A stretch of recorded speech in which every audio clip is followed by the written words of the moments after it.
why my nails are always a little bit dirty. I wash my hands, but the dirt is still in the back end. I haven't scrubbed them. I don't bother until because I might get paint on them or something like that. Anyway, get on with this. The wings are popped on. There's a minuscule gap in them, but I know what that's from. The glue squirted out on the trailing edge when I put the two trailing edges together, and it's got a little bit of beading of plastic on there. Give that a sand off, the gap's going to disappear. I know it is, because I can see it's actually tapered that way from the front to the rear. It's not much. It really is not that much. You know, bit of glue and that's going to disappear completely. One thing I am going to have to do is where the bars come into the wings and fit to the fuselage, I'm going to have to put a clamp on each of those when I glue it up, so that the top and bottom actually get squashed together slightly, because that's the right profile for the wings. Also, when I squeeze them together, I lose a little tiny step that I've got between the fuselage and the wings. Always a good thing. Anyway, that's that part. All the half pieces I've done now, they're glued, they've been left overnight to dry. This is the fin. The only thing I've got to say about the fin is it's a bit loose. There's a bit of a gap in there, and I'm going to have to do that for somehow. I've got a little trick in mind. I'm going to try to fill that gap while I put it on, so that I don't obliterate the lines on the side, because they're very close. The P cutter, I've tried the P cutter,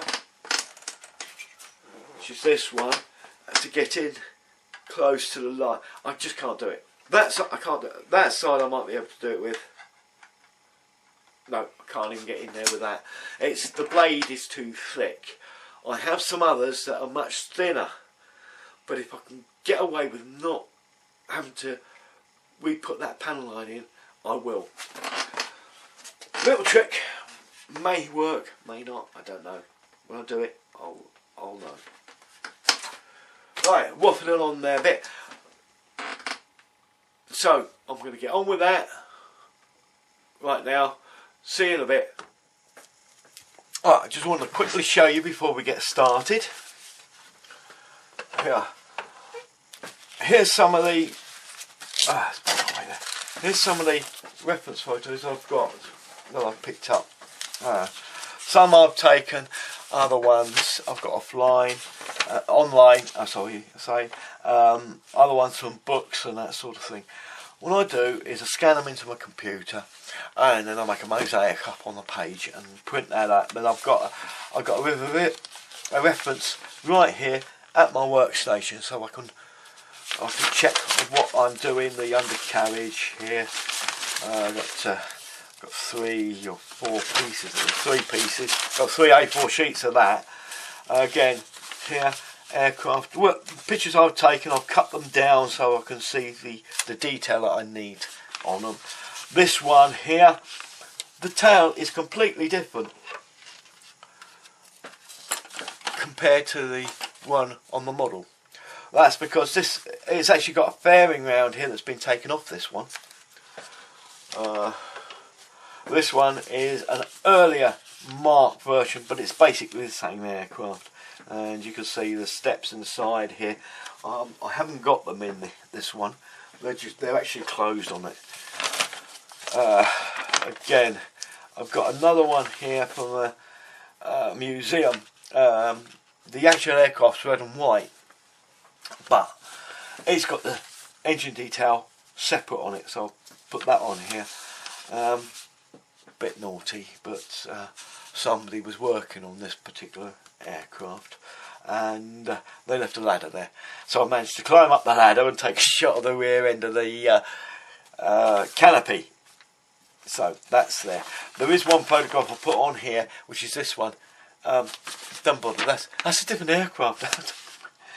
I'm not sure. I think that's the Buccaneer. I've got it in this group of photographs thinking it was the Javelin, but it isn't. That's the Javelin tail section there, again from the ladder looking back. It's nice to see, it's shots you can get where you wouldn't normally get. But the guy actually caught me, which was actually quite good. And I explained to him that I'm going to do the model of this and I need some close-up shots. I can never get up there because I'm the short arse, you see. And he said, well, that's fine, okay. He says, well,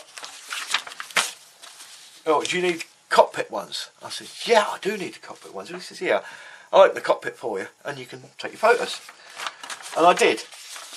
Some of these ones are not from that cockpit. And I managed to get into the cockpit with good photos that I could see what's there. Now, this was being refurbished. I can't remember the date of it, but I got it done. Got the photos. I thought I got all the photos, but when it came to it, there's some separate photos here. I've got other people's ones that they're selling here, so I can't really show those ones.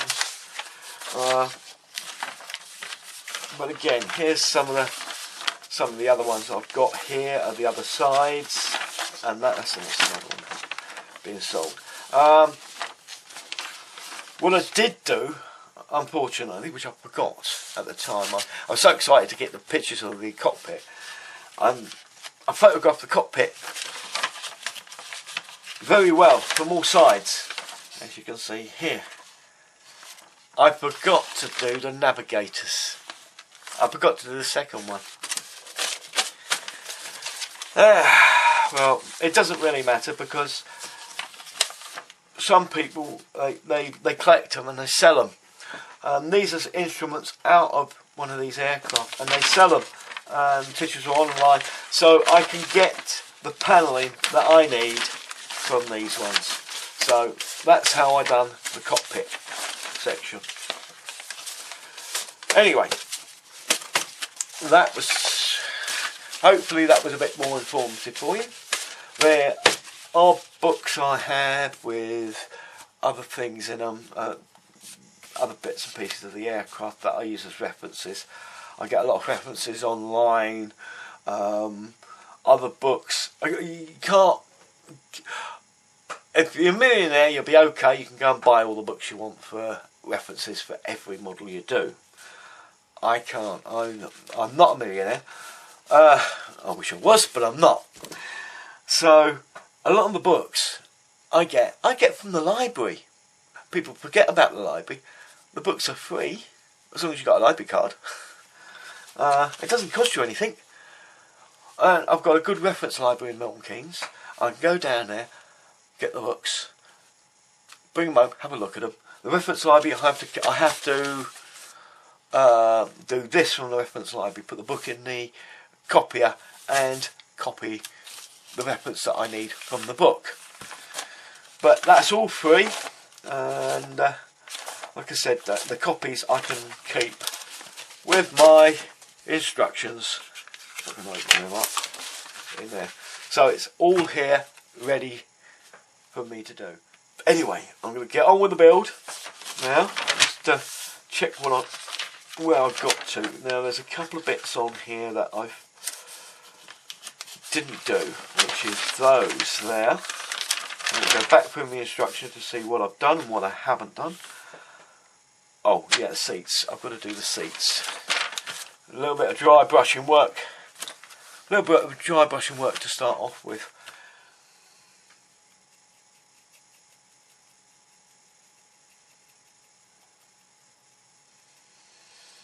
Okay, I've just dry brushed the chairs. The black's been done. The black striping's been done on the pulls, and they're ready to go in now. But I'm going to leave those until I've actually done the painting and got the canopy on there. What I've got to do now is get some seat belts on these. I don't know which way I'm going to go down yet about the seat belts, whether I'm going to make them up myself or I'm going to get some photo etch ones. I don't know yet. Don't know where you can see this. This is a piece that's got the towel T-piece on it. What I'm going to use is my knife and just use the back of the blade here against this side, so the sharp point's uppermost, and I'm going to use a slicing motion that put the knife under, drop it down, and just go round it and take the T-section off of this. And in this way I can put it in after I've glued the parts together and get a good finish on those bits. You can't always do this because when you glue the tail on, this part of it is you know, it might move, but you can't access it. So this way, if I take this top piece off here, I can put these on afterwards, so I can get access to all areas for painting. It's as simple as that. Take a skinny stick or something. I mean, I use these skinny sticks from Fly Models. They're brilliant. Actually, I've got to order some more, so, and I'll do that next week when I get my money through.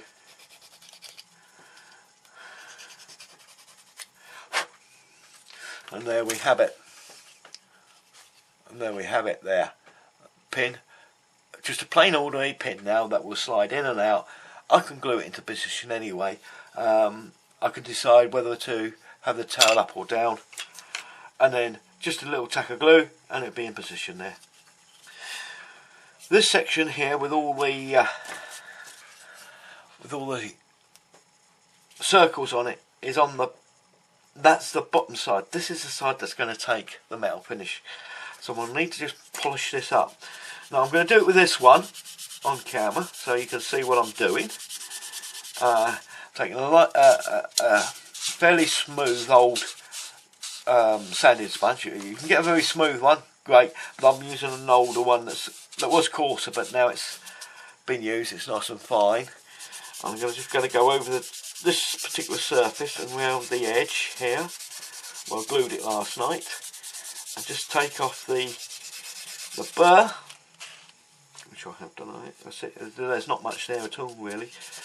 I'm just going to clean the surface up with that slightly, if you look on this piece here, it's got a slightly rough surface, you can hear. Can you hear that? It's dulled, but it's a bit rough. So what I'm doing is I'm just sanding it off so that I can get rid of that and have a nice smooth finish for the metal surface. Just give it a polish up with this to start with, which should take off all the glue stains. Just going to take the P cutter. Just take the P cutter to this panel line along here. It's still there. I'm just going to drag it across. Again, the weight of the P cutter does this, so you don't have to push on it. Just drag it across the top. You can push them as well. It takes a little tiny sliver of plastic out.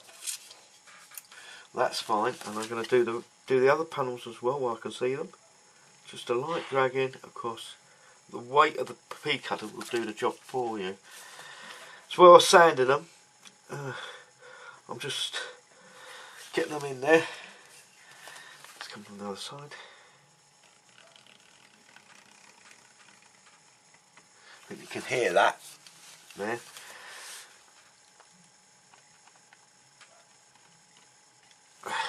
It will actually follow the line itself.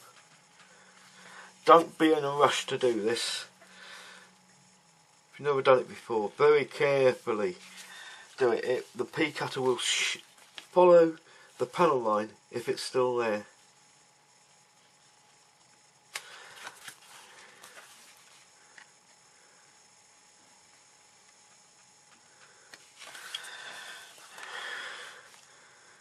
Okay, we've got one right up near the edge of this as well.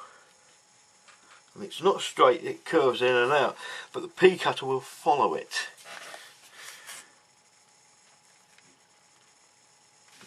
There we are. You should see nice little curls of plastic coming off when you're doing this. I still need this a little bit there. I just noticed it might be. Use a light, you can see all the imperfections in it.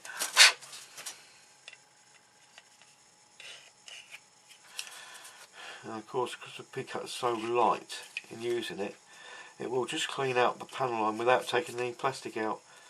Sometimes it will take a little bit of plastic out, but it also clears the dust out of it as well, so you get a much better definition of the model. Now I'm going to try with this one. I don't think I can do it, but I'll try it. No, I can't.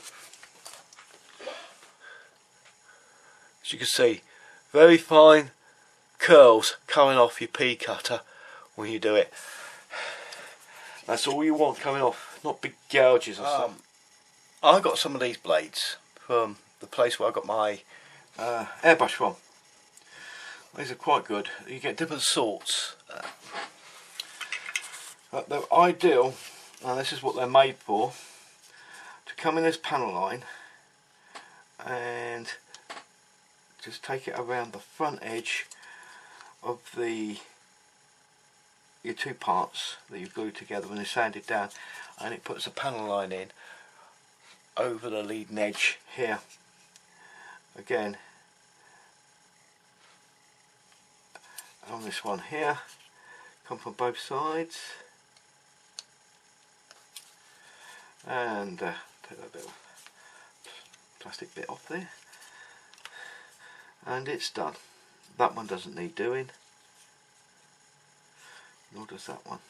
Right, so it's a simple matter of just dragging that over the edge to put the panel line in it. Now to finish this off, got to get some new ones of these. Got plenty of sanding sticks and all that, but me polishing buffers. Oh, hang on a minute, I've got my old one here. I can use this. Hang on, that's number 1. Make sure there's no grit of dirt on it. I can just get it to polish over. This is quite nice because it actually says on this sponge. This is actually for nails. This is actually for nails. I got. It's got number 1, number 2, number 3, and number 4 is absolutely polished, smooth nails. Like I said, I just use this. It's a quick buff with this one because you've got the 4 different levels of buffing. It doesn't take long to actually get it done.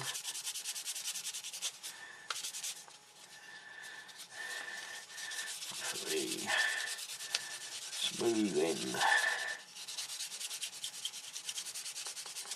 Again, at the end of this, I'll clean those panel lines out just to make sure there's no debris left in them. So this does actually, there is a slight roughness to this just for polishing. The last one is absolutely smooth though, and you can quite easily hear the squeak as it's really polishing this piece up to a nice shine finish.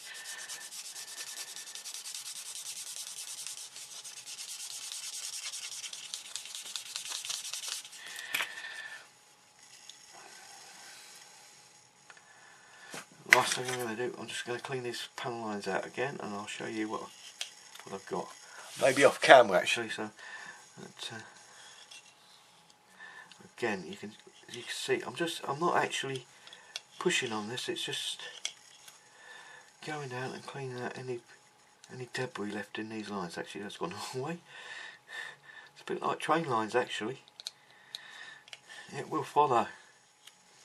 Alright, we can call this one finished.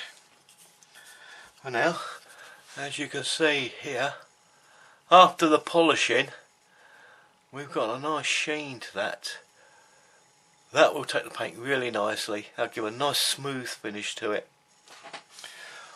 Just got to get on and do the rest of these. See you in a bit. Right, a day's work done. I'm not doing it anymore. Yeah, I might just glue the wings on tonight. But as you can see, I've polished them all now.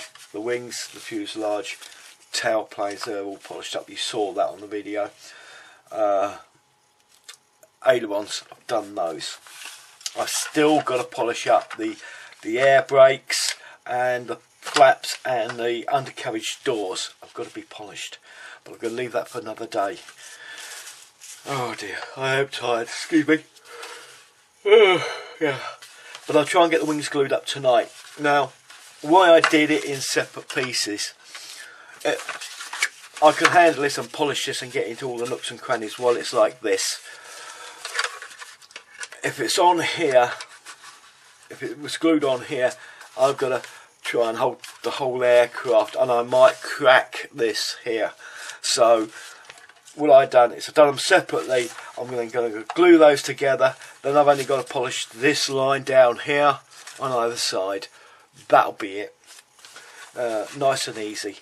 So, and once those wings are glued and that's polished up, this is virtually ready for painting. There's a couple of bits to do still. As I said, I'm going to leave them to tomorrow. I've got the tanks on here to do, and there's a few little aerials to go on here. Okay, that's the end of part 4. Thank you for watching, and your comments and your subscriptions. And it's going to be saying good night from me, and it's good night from him. Keep up the modelling. See you all soon. Back tomorrow in part 5.